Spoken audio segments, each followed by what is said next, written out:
I think they're very slim.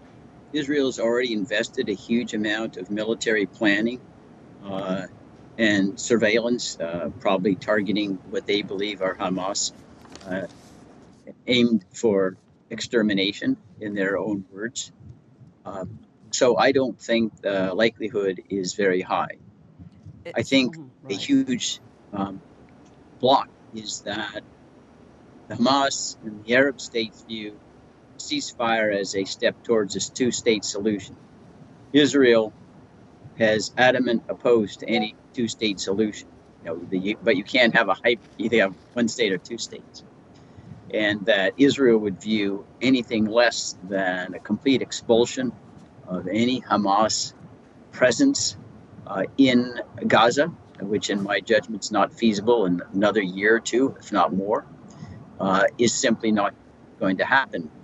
Prime Minister Netanyahu is not feeling pressure, to come up with some kind of ceasefire. He's getting pressured to have exchange of hostages, and a hostage exchange in isolation probably is viable, but that wouldn't diminish the plans and the execution as we speak of the Israeli assault on Rafah crossing. What do you think would be the possible, sort of agreement or acceptable agreement between Israel and Hamas in order to come to, to say there's no more war, we've got to end this? I don't think there is an acceptable agreement. That's why we don't have one. And remember, we're talking today about a ceasefire and hostage exchange. That was on the table, 6 weeks ago, 8 weeks ago.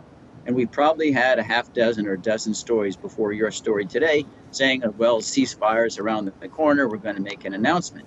When you have irreconcilable ambitions and goals, you're not going to get an agreement.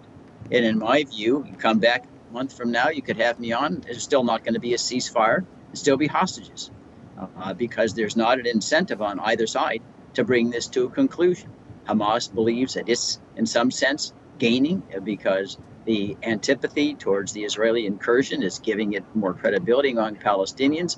Israel believes that it's gaining because Mr. Netanyahu continues to have support for an overwhelming proportion of the Israeli electorate. There's no likelihood there's going to be new elections and he's out of office. So they both have, at the political level, incentive to keep the war ongoing, even if the people suffer as a consequence. But leaders decide on war, not people.